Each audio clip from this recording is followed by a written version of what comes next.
Ehi, bellezza, aspetta. Senti un po', ti devo dire una cosa. Dove vai? Questa è zona proibita. E lo dici a me. Una domanda sola.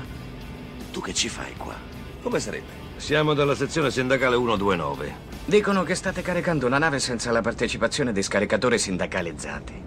Dimmi che non è vero. Signore, abbiamo un problema qui. Lo puoi dire forte. Sta calmo, stiamo arrivando. Che cosa succede qua? Lascia che ti spieghi una cosa, figliolo. Non si sposta niente su queste moli se non se ne occupa il sindacato. E non vedo operatori sindacalizzati qua in giro.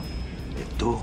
Signori, si tratta di una questione di sicurezza nazionale. Dovete lasciare questa zona immediatamente. Ci sta minacciando. Ci puoi scommettere.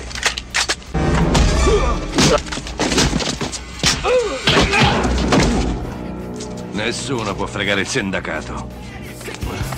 And rock and roll on man, story deep in the system.